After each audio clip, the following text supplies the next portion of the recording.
Si Dindo ang kahulugan ng isang perpektong asawa, mapagmahal, maalaga at masipag. Para kay Clara, ang bawat gabing late umuwi ang asawa dahil sa overtime at ang bawat out-of-town seminar nito ay sakripisyo para sa kanilang pangarap na pamilya. Kaya naman buong puso ang kanyang tiwala. Ngunit sa likod ng mga malamig na pader na isang marangyang kondo, may ibang reynang pinaglilingkuran si Dindo, si Janine, ang ambisyosang HR assistant na handang makuhang lahat maging ang pag-aari ng iba. Ginamit ni Dindo ang kapangyarihan ng pera, isang lihim na telepono upang itayo ang isang imperyo ng kasinungalingan. Ngunit walang sekretong hindi nabubunyag.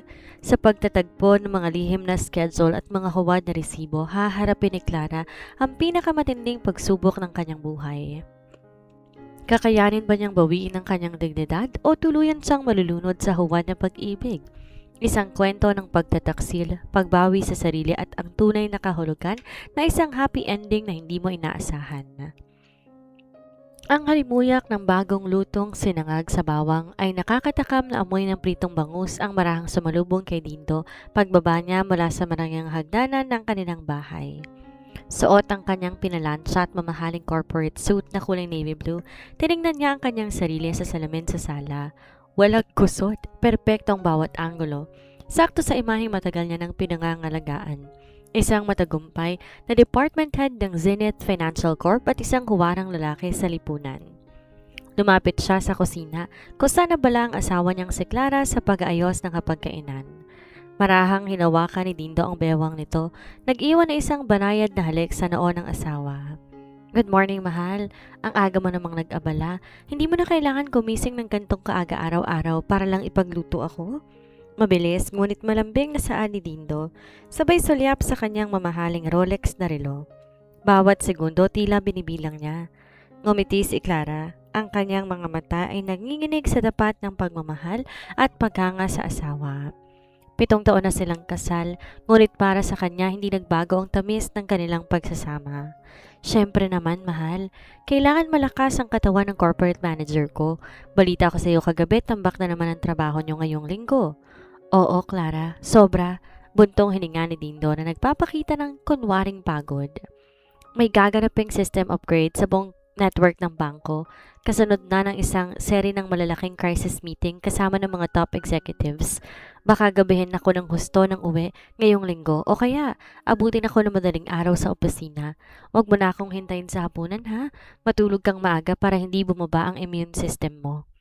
Habang binibitawan ng mga salitang yon, dahan-dahan, dinala ni Dindo ang kanyang kanang kamay sa loob ng bulsa ng kanyang coat. Doon, naramdaman ng kanyang mga daliri ang malamig na plastic ng isang lumang keypad phone, ang sekretong aparato na hindi kailanman nalaman ng kanyang asawa. Yon ang teleponong nag-uugnay sa kanya sa ibang mundo, malayo sa tahimik at payapang buhay nila ni Clara. Si Clara, sa kanyang likas na katapatan at kawalang mali siya, marahang tinapik ang braso ng asawa. Naiintindihan ko, mahal. Alam ko namang mabigat ang responsibilidad mo sa kumpanya, basta't ang hiling ko lang mag-iingat ka lagi, huwag mong pababayaan ang pagkain mo. Lahat ng sakripisyo mo pinasasalamatan ko, dahil alam ko ginagawa mo to para sa hinaharap nating dalawa. Bago tuluyan humakbang patungo sa pinto, may kinuhang makapal na sobre si Dindo sa kanyang mamahaling leather bag at nilapag to sa ibabaw ng lamesa sa tabi ng tasa ng kape ni Clara. Para sa mga gastusin dito sa bahay, mahal, at gusto kong pumunta ka sa mall mamaya o sa weekend, bumili ka ng mga gusto mong bagong damit at sapatos, mag-relax ka naman, deserve mo yan. Nakangiting sabi ni Dindo gamit ang kanyang pinakamapang-akit na boses. Ito ang kanyang pinakamabisang taktika, ang guilt buying. Sa tuwing may gagawin siyang di maganda o tuwing nagbabalak siyang lumiban ng gabi, dinodoble niya ang perang bigay kay Clara. Sa isip ni Dindo hanggat marangya ang buhay ng asawa at hindi ito nagkukulang sa pananalapi, wala itong karapatan na magreklamo o maghinala. Pinatatahimik niya ang sariling konsensya sa pamamagitan ng pera. Isang huling halik muli sa pisngi at tuluyan ang lumabas si Dindo patungo sa kanyang nakaparadang kotse.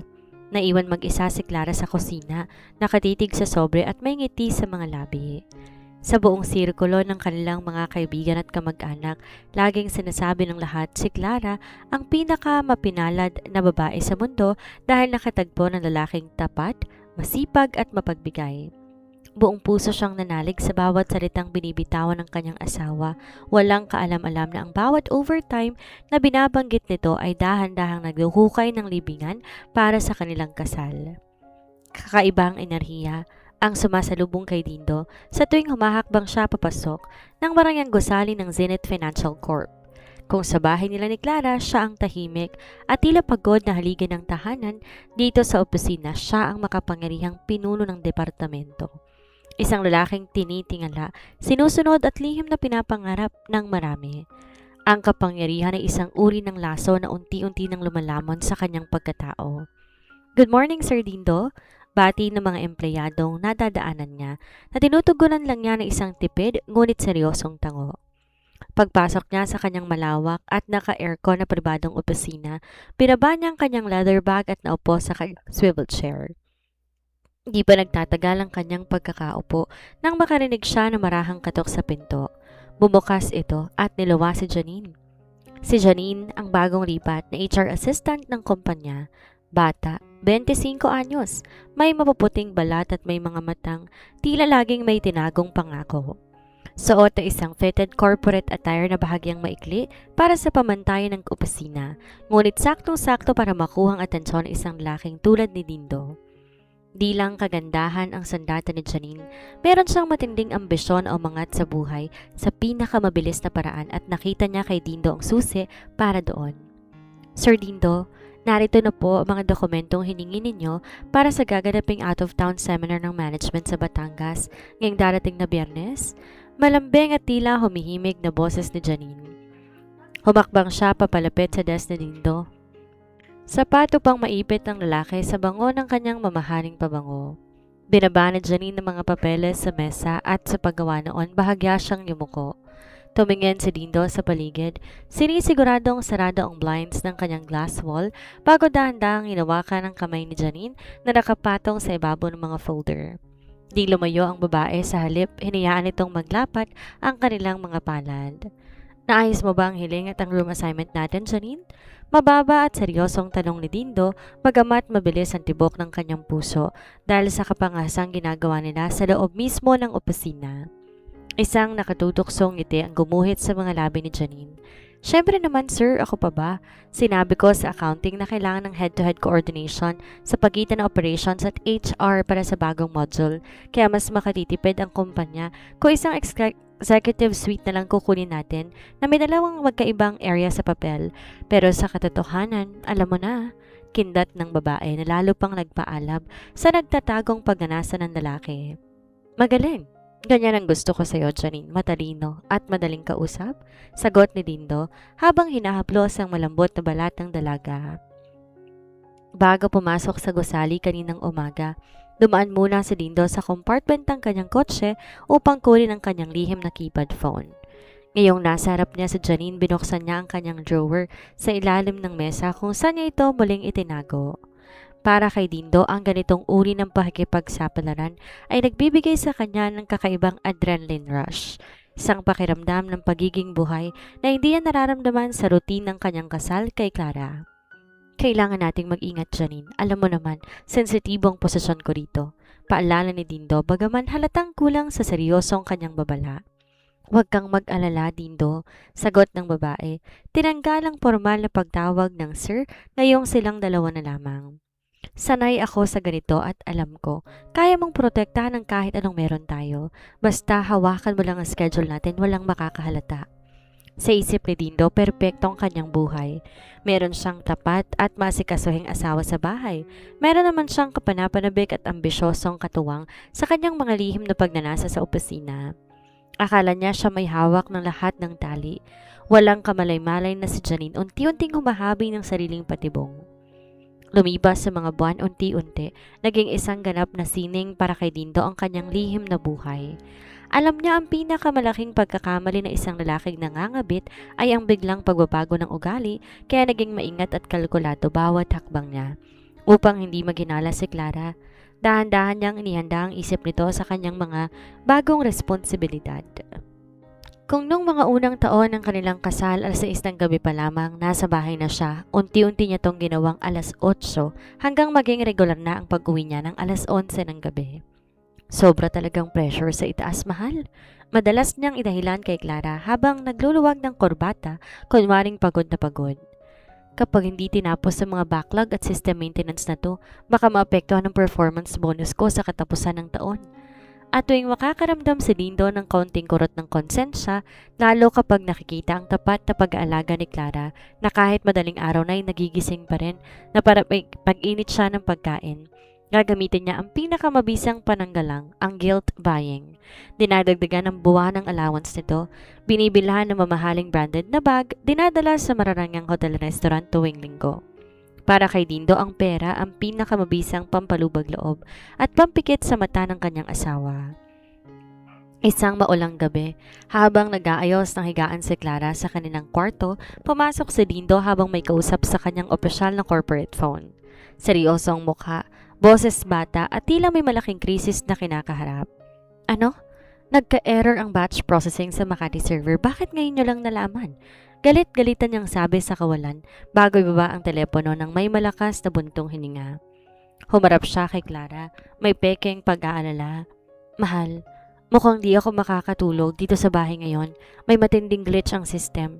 Kailangan kong pumunta sa satellite condo ng kumpanya malapit sa Makati server room para doon muna matulog. Mas malapit kasi yun eh. Para 5 pa lang ng umaga nandun ako para mag-supervise. Ganun ba, mahal? Napakahirap naman pala ng sitwasyon mo ngayon. Malumanay at may pag-aalala ang boses ni Clara. Lumapit to at inayos ang kwelyo ng kanyang asawa. Sige, mag-iingat ka sa pagmamaneho sa ulan. Huwag mong kalilimutan na uminom ng tubig. Salamat, mahal. Ang swerte ko talaga sa'yo. Sagot ni Dindo sabay halik sa pisngi nito. Ngunit ang hindi alam ni Clara, walang kahit anong glitch sa server ng kumpanya. Ang satellite condo na tinutukoy ni Dindo ay hindi pag-aari ng Zenith Financial Corp. Yun ay isang isang kwartong unit sa isang sikat na tower sa Taguig na nirentahan ni Dindo sa ilalim ng pangalan ng isang dummy corporation na gawa-gawa niya. Doon, sa likod na nakasaradong pinto, naghihintay si Janine, may dalang alak at mga nakatutuksong ngiti. Habang iniisip ni Clara na nagpupuyat ang kanyang asawa sa harap ng mga computer screen para sa kinabukasan ng kanyang pamilya, masayang nagpapakasasa naman si Dindo sa piling ng kanyang ambisyosang kabit. Kampante sa paniniwala na hinding-hindi na guguho ang kanyang tinayong kaharian ng kasinungalingan. Malamig ang hapon at malalaking butil ng ulan na humahampa sa salaming bintana ng marangyang condo unit sa Taguig. Sa loob, payapang natutulog si Janine, nakatalokbong ng mamahaling salita ng kumot ng banayad na humihinga. Sa kabilang dako nakatayo si Dindo sa balkonahe, may hawak na baso ng mamahaling alak. Pinagmamasdan ng mga ilaw ng lungsod sa ibaba na lumalabo ng dahil sa bagyo.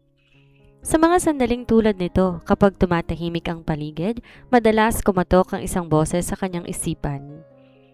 Ang boses ng kanyang konsensya, ngunit mabilis na itong nilulunod sa katwiran. Naibibigay ko naman po lahat ng luho ni Clara, bulong niya sa sarili sabay lagok ng alak. Hindi ko siya pinababayaan, karapatan ko lang mag-enjoy. Sa kanyang isip, sapat na ang pera para punan ang kawalan ng kanyang katapatan. Samantala, sa kanilang tahimik na tahanan sa probinsya, iba ang eksenang nagaganap. Di makatulog si Clara. Ang ugong ng kulog at ang lamig ng gabi ay tila nagpabigat sa kanyang kalooban. Upang madaanan ng oras at mawala ang kakaibang kaba sa kanyang dibdib, napagpasyahan niya na mag-ayos ng mga gamit. Lumapit siya sa malaking walk-in closet at binuksan ang pinakailalim na bahagi ng cabinet ni Dindo, ang lugar kung saan nakatabi ang mga lumang dokumento ng kanilang mga ari-arian. Habang naglilipat ng mga lumang folder ng insurance at resibo ng kotse, may nakapa ang kanyang mga daliri sa pinakasulok. Isang maliit, kulay itim na pouch. Binuksan niya ito at tumambad sa isang maliit na susi na may kalakip na kitag at isang nakatuping piraso ng thermal paper. Binuksan niya ang papel. Isa itong opisyal na resibo ng isang condominium unit sa isang sikat na tower sa Taguig. Nanlaki ang mga mata ni Clara habang binabasa ang mga detalye. Malinaw na nakasaad doon ang pangalan ng kanyang asawa bilang lessee o nangungupahan. Ngunit ang billing address na ginamit ay isang hindi pamilyar na opisina. Ang mas nakagigimbalay ang buwan ng halaga ng lupa. Isang napakalagang halaga na binabayaran buwan-buwan sa loob na ng halos 8 buwan. Nagtaka at biglang nanginig ang mga kamay ni Clara. Bakit magrerenta si Dindo ng isang mamahaling kondo sa Taguig kung meron din namang libreng pabahay at transitional quarters ang kumpanya nito para sa mga ehekutibo kung sakali nga ba na kailangan ng biglaang pagpupuyat sa trabaho? At bakit hindi ito kailanman nabanggit sa kanya? Agad niyang kinuha ang kanyang telepono upang tawagan ang opisyal na numero ni Dindo. Pinikit niya ang kanyang mga mata. Nagdarasal na sana ay sumagot ito at sabihin para sa isang kliyente o negosyo lamang ang papel na iyon. The subscriber cannot be reached. Please try again later. Binaba ni Clara ang telepono. Sa unang pagkakataon sa loob ng 7 taon ng kanilang tila perpektong kasal, nakaramdam si Clara na isang napakalamig na agos ng kaba at takot sa kanyang mga ugat. Ang tapat at nananalig na puso'y nakaramdam ng unang malalim na lamat. Isang lamat na hindi na kailanman mabubura ng kahit anong mamahaling regalo. Nang sumunod na umaga, sumikat ang araw na tila ba walang nangyari, ngunit para kay Clara, ang mundo ay hindi na kailanman magiging tulad ng dati. Umaga na makauwi si Dindo, may dalang matamis na ngiti at isang mamahaling paper bag na naglalaman ng mga imported pastries at mamahaling kape. Good morning, mahal. Pasensya na talaga kagabi. Sobrang naging kritikal ang pag-aayos sa system. Malambing na sabi ni Dindo habang inilalapag ang pasalubong na sa lamesa. Umakto lang siya tulad ng dati, ang mapagbigay at maalagang asawa. Salamat, mahal. Mabuti at naayos ninyo. Tipid at walang emosyong sagot ni Clara. Tiningnan niya mukha ng asawa. Hinahanapan to ng kahit kaunting bakas ng pagkakasala, ngunit laking gulat niya nang kayang-kaya nitong magsinungaling na nakatitig sa kanyang mga mata. Doon napatunayan ni Clara na ang lalaking minahal niya ay isang estrangherong may suot na maskara. Nang pumasok si Dindo sa banyo upang maligo para sa kanyang pagpasok sa opisina, di nag-aksaya ng panahon si Clara. Nagmamadali, ngunit tahimik siyang lumabas ng bahay at pumunta sa garahe. Binuksan niya ang pinto ng kotse ni Dindo at dinaluho ang compartment sa harap ng passenger seat. Isang lugar na madalas niyang linisin noon, ngunit ngayon lang niyan tinignan mabuti ng may kasamang hinala. Inalis niya ang manual ng kotse at mga lumang rehistro. Doon sa pinakailalim, sa ilalim na isang pirasong tela, nakakita siya ng isang lumang keypad phone.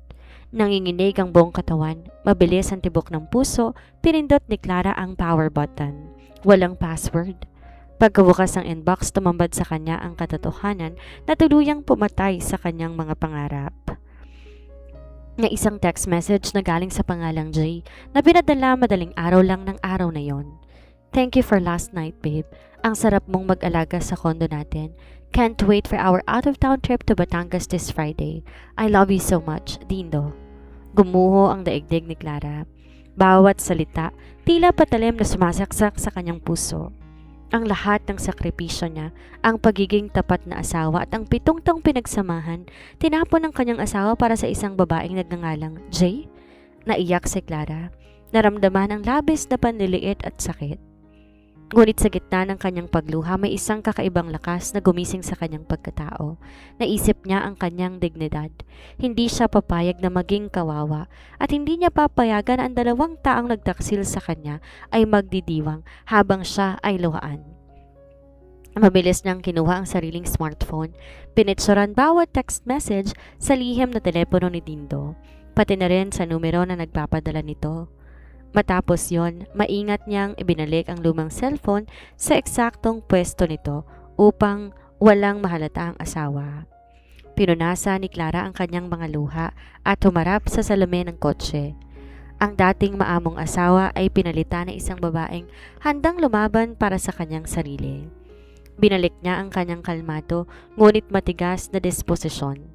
Nag-umpisa na siyang magplano para sa darating na Biyernes. Dumating ang araw ng Biyernes sa tila isa lamang normal na pagtatapos ng araw ng linggo para kay Dindo. Maaga siyang nag-ayos ng kanyang mga gamit, naglagay ng ilang pirasong mamahaling polo sa kanyang overnight bag. Tulad ng dati, hinarap niya si Clara ng may peking lambing. Mahal, aalis na ako. Medyo malayo ang Batangas at alam mo naman ang traffic. Ang gaganaping executive seminar doon na napakahalaga para sa promotion ko sa susunod na buwan. Paliwanag ni Dindo sabay haplos sa pisngi ng asawa. Naiintindihan ko, mahal, galingan mo doon, sagot ni Clara. Ang kanyang boses ay kalmado, walang kahit anong lamat ng hinala. Inatid pa siya ni Dindo hanggang sa pinto ng kanilang bahay. Pinapanood ang asawa na sumakay sa kotse at kumaway bago tuluyang umalis. Ngunit sa sandaling nawala sa paningin ni Clara ang sasakyan ni Dindo, nagbago ang kanyang mukha. Wala nang luha. Agad lang siyang pumasok sa loob ng bahay, kinuha ang susi ng isang simpleng kotseng hiniram niya sa kanyang kapatid noong nakarang araw. Isang sasakyan na hindi makikilala ni Dindo. Binuksan niya ang smartphone, tiningnan ng isang tracking application.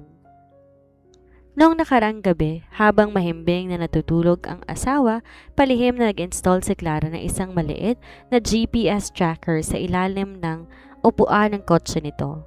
Ang pulang tuldok sa mapa ay mabilis na gumalaw patungo sa timog. Sinundan to ni Clara, pinapanatili ang ligtas na distansya. Pagkalipas ng ilang oras na pagmamaneho, huminto ang pulang tuldok sa isang sikat at napakarangyang beach resort sa Nasugbu, Batangas.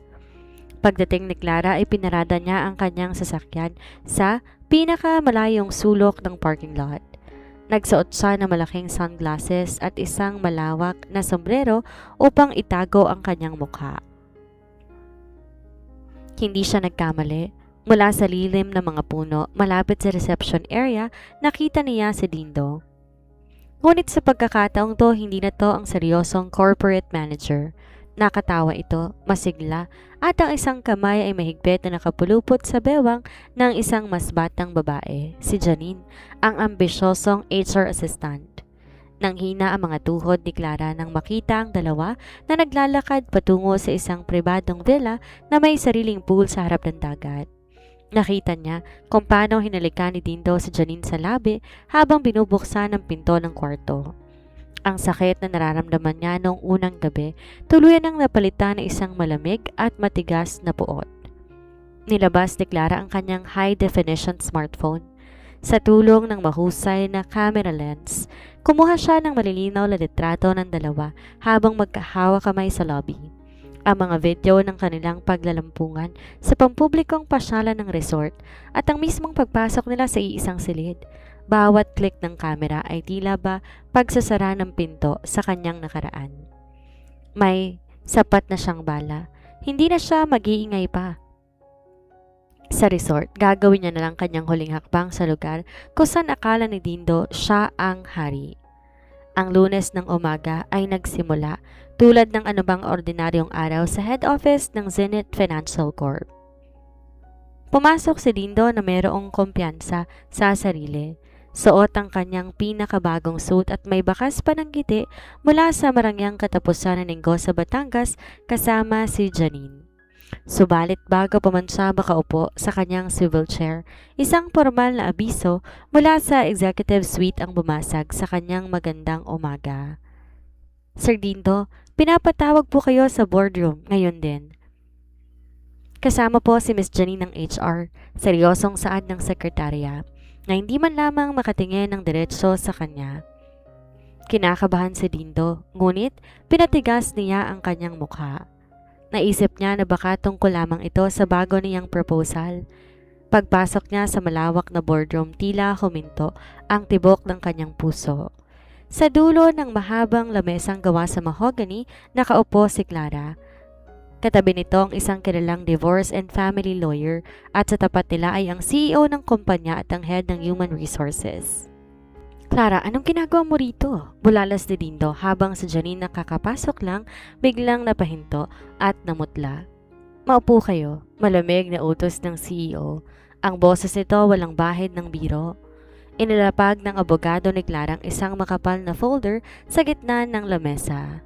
Pagkabukas nito, tumambad ang mga malilinaw na litrato at video stills ni Dindo at Janine sa Batangas. Ang mga screenshot ng mensahe mula sa lihim na keypad phone at ang pinakamabigat sa lahat, ang mga audit report ng kumpanya. Ginamit mo ang pondo ng departamento, Dindo, upang bayaran ng mga out-of-town management seminars na ang totoo ay mga personal na bakasyon ninyo ni Janine. Panimula ng CEO, sabay pakita ng mga huwad na pirma at resibo na ginawa ni Dindo. Hindi lang to issue ng pakiapid, ito ay gross misconduct, falsification of documents at embezzlement ng pondo ng Zenith Financial Corp.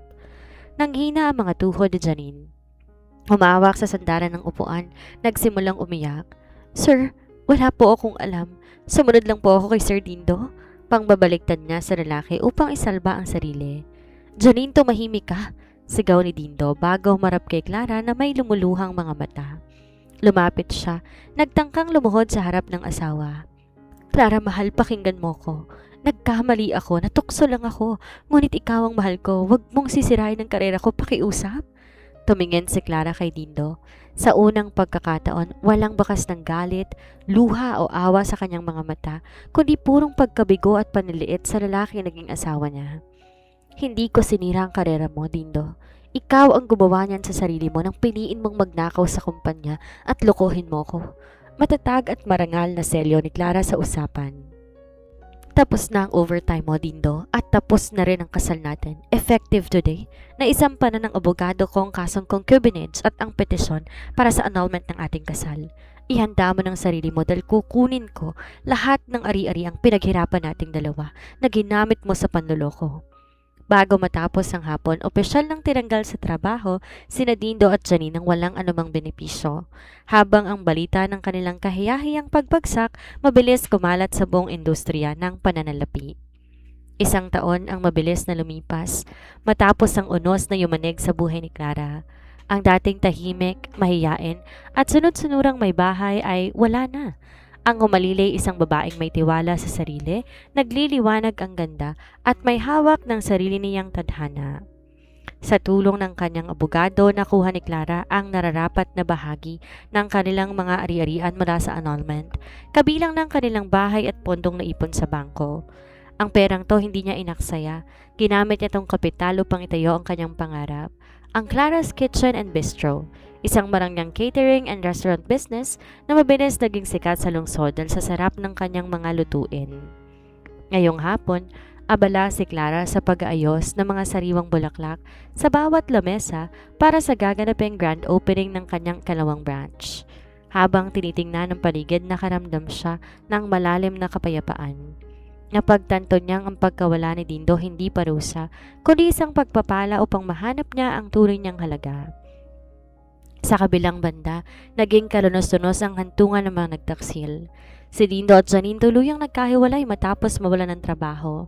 Dahil sa dumi ng kanilang pangalan, sa industriya ng pananalapi, walang kumpanyang tumanggap sa kanila. Nabenta ni Dindo ang kanyang mga natitirang ari-arian upang bayaran ang mga legal na bayarin at utang. Sa huling balitang nakarating kay Clara, nagtatrabaho si Dindo bilang isang simpleng ahenteng may maliit na kita, malayo sa marangyang buhay na tinatamasa nito noon. Narealize ni Dindo ang laki ng kanyang nawala, ngunit huli na ang lahat. Clara, isang baritono at malambing na boses ang pumutol sa pagmumuni-muni ng babae. Lumingon si Clara at isang matamis na ngiti ang sumilay sa kanyang mga labi nang makita si Choi. Si Troy ang kanyang business partner at isang arkitekto na tumulong sa disenyo ng kanyang mga restaurant. Sa nakalipas na 8 buwan, hindi lang sa negosyo naging katuwang si Troy, naging sandalan din siya ni Clara. Nagpakita ng tapat na paghanga at naghintay ng may buong pasensya hanggang maghilom na ang puso ng dalaga. May hawak si Troy na isang pompon na naglalakihang pulang rosas. Lumapit to at iniabot ng mga bulaklak kay Clara bago marahang hinawakan ng kamay ng babae. Para sa pinakamatapang, pinakamaganda at pinakamatagumpay na babaeng kilala ko, nakangiting sabi ni Choi habang ang mga mata ay puno ng pagmamahal at respeto. Handa na ba lahat para sa opening natin bukas? Niyakap ni Clara ang mga bulaklak, ramdam ang kakaibang tibok sa kanyang dibdib. Isang tibok na di dala ng takot o pagdududa kundi ng pag-asa. Tumingin siya ng diretsyo sa mga mata ni Troy. Handang-handa na, Troy. Salamat sa laging pagtabi sa akin. Malambing na sagot ni Clara. Hindi ako aalis, Clara. At hindi ko sasayangin ang oras mo. Seryoso ngunit may panunumpa sa tugon ng lalaki, sabay halik sa likod ng palad ni Clara. Doon napatunayan ng buhay kay Clara ang tunay na kakahulugan ng isang happy ending. Ang tunay na maligayang pagtatapos ay hindi ang pananatili sa isang relasyong puno ng kasinungalingan para sa selyo ng kasal. Ang tunay na tagumpay ay ang lakas na talikuran ng panloloko, ang pagpiling mahalin ng sarili at ang pagbubukas ng puso sa isang bagong bukas na puno ng dangal, kapayapaan at totoong pag-ibig. 5 taon ang mabilis na lumipas. Ang hardin ng isang sikat na resort sa Tagaytay ay napupuno ng musika, tawanan at mga ilaw na tila mga bituing bumaba sa lupa. Amoy ng mga sariwang bulaklak at masasarap na potahe mula sa Clara's Kitchen and Bistro ang humahalo sa malamig na simoy ng hangin. Ito ang gabi ng pagdiriwang, hindi lang dahil sa ika-10 branch ng restaurant ni Clara, kundi dahil sa isang mas malalim at mas banal na dahilan. Nakatayo si Clara sa harap ng salamin sa isang pribadong suite. Suot ang isang napakagandang off-white minimalist wedding gown na dinisenyo ng isang sikat na local couturier. Sa edad na 33, mas nagningning ang kanyang kagandahan. Isang ganda na hindi nagmumula sa kolorete, kundi sa isang pusong malaya, payapa at tunay na minamahal. Bumukas ang pinto at niluwas si Troy. Suot ang isang swak na nakasuot ng beige tuxedo. Ayon sa tradisyon, bawal makita ng kasintahan bago ang kasal. Ngunit tapos na ang seremonya sa simbahan kaninang hapon, ito na ang kanilang resepsyon. Lumapit si Troy sa likod ni Clara, dahan-dahan pinatong kanyang mga kamay sa balikat ng asawa at hinalikan to sa leeg. Napakaganda mo, Mrs. Alejandro, bulong ni Troy na may kasamang malawak ng ngiti. Lumingon si Clara, niyakap si Troy sa bewang. Salamat, Mr. Alejandro.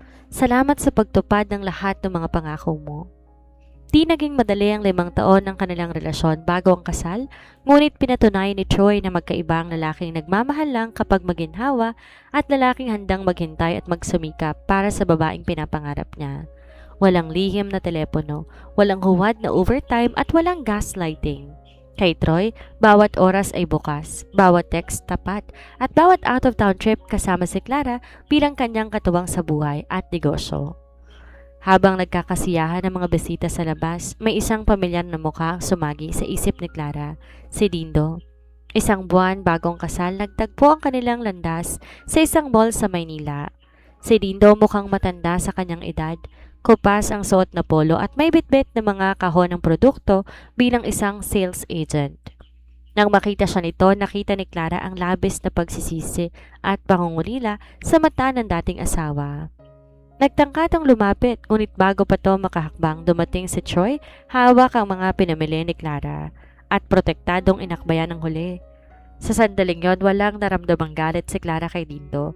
Purong awa na lamang at pasasalamat dahil kung hindi dahil sa pagtataksil nito, hindi niya matatagpuan ang sarili niyang lakas. Iniisip mo ba siya? Marahang tanong ni Troy, tila nababasa ang takbo ng isip ng kanyang asawa. Umiling si Clara, hinawakan na mahigpit ang kamay ni Troy at ngumiti ng buong tamis. Hindi, iniisip ko kung gaano ko kaswerte na dinala ka ng tadhana sa buhay ko. Nang totoong pag-ibig pala hindi nakakapagod, hindi nakakapraning, payapa. Dahil karapat dapat ka sa payapang pag-ibig, Clara, sagot ni Troy, sabay lapat ng kanyang mga labi sa labi ni Clara para sa isang matamis at tapat na halik. Nang lumabas sila ng suite upang harapin ang kanilang mga ehekutibo, kaibigan at pamilyang naghihintay sa hardin, sinalubong sila na masigabong palakpakan. Hawak kamay silang naglakad tungo sa kanilang bagong simula. Natutunan ni Clara na ang buhay may kanya-kanyang kabanata. May mga kabanatang puno ng sakit at panlilinlang, ngunit kung may lakas ka na isara ang mga ito, sigurado may nakalaang epilogo ang Diyos na puno ng walang kapantay na ligaya at totoong pagmamahal. Mga kapwa ko tagapakinig, ang kwentong inyong natunghayan ay hindi lang isang simpleng salaysay ng pag-ibig at pagtataksil. Ito'y salamin ng totoong buhay, isang paalala na ang bawat kasinungalingan, gaano man to katuso at itago sa ilalim ng mga peking overtime o mga lihim na telepono ay may hangganan. Walang sikretong hindi nabubunyag at walang panloloko na hindi nagiiwan ng malalim na sugat. Ngunit higit sa lahat, ang kwentong to ay tungkol sa lakas at dignidad. Para sa mga taong kasalukuyang nakakaranas ng panloloko, nais naming sabihin sa inyo, ang inyong halaga hindi nasusukat sa kawalan ng katapatan ng taong pinagkatiwalaan ninyo. Ang sakit na inyong nararamdaman ngayon ay hindi katapusan ng inyong mundo, kundi simula ng inyong pagbangon. Tulad ni Clara, may karapatan kayong piliin ang inyong sarili, bawiin ang inyong dangal at talikuran ang relasyong puno ng takot at pagdududa. At para naman sa mga nagbabalak o kasalukuyang nagtaksil, tandaan nyo, ang panandaliang sarap ng tukso ay hindi kailanman matitimbang ang halaga na isang tapat na puso na nagmamahal sa inyo ng buo. Sa huli, kapag nawala ang lahat, ang karera, ang tiwala at ang respeto, doon nyo mapagtatanto na ang pinakamalaking pagkakamali ay itapon ng totoong pag-ibig para sa isang huwad na panandaliang ligaya. Maraming salamat sa inyong patuloy na pakikinig. Huwag natin kalimutan na pahalagahan ang mga taong tapat sa atin. At higit sa lahat, huwag natin kalimutang mahalin at igalang ang ating sarili. Hanggang sa muling kwento ng buhay at pag-ibig dito sa ating channel. Ayan mga karaba, dyan nagtatapos ang ating kwento para sa araw na ito.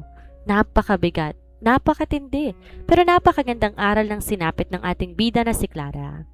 Alam nyo, sa panahon ngayon, marami talagang dindo sa paligid. May lalaking akala mo huwaran, abala sa trabaho at kung magbigay ng pera at luho, akala mo walang tinatagong dumi. Pero tandaan nyo, mga karaba, ang totoong pag-ibig hindi binabayaran ng pera. Ang katapatan hindi nabibili ng branded na bag o mamahaling out-of-town trip. Kaya't sa mga nagmamarunong dyan na gumagawa ng overtime, pero iba naman palang kinakalong sa kondo, naku, mag-isip-isip kayo. Walang sikretong hindi nabubunyag sa mundong ito.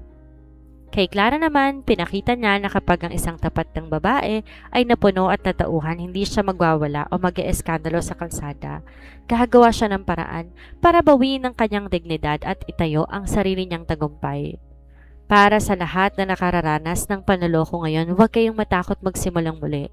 May Troy na darating sa buhay ninyo na magbibigay ng payapa at tapat na pag-ibig. Kung nagustuhan ninyo ang kwentong to, huwag kalimutang i-like, i-share at mag-comment ng inyong mga reaksyon sa ibaba. Ito muli ang inyong Rava TV, nag-iiwan ng paalala, mahalin ang sarili, protektahan ang puso, at iwasan ang huwad na overtime. Hanggang sa muli. Para sa mga pusong sugatan ngayon na nagbigay ang kwentong to ng pag-asa na may bukas pang naghihintay sa inyo, huwag kayong mawala ng pag-asa. Maraming salamat sa walang sawang pagsuporta at pagsama sa akin sa pagsubaybay sa kwentong to. Ako muli ang inyong lingkod, si Miss Sandra, narrator, na nagpapaalala sa inyo. Sa bawat pagtatapos ng isang masakit na kabanata, may mas magandang epilogo ang Diyos na inihahanda para sa atin. Mag-ingat kayong palagi at hanggang sa muli nating paggabi ng mga kwento ng buhay at pag-ibig.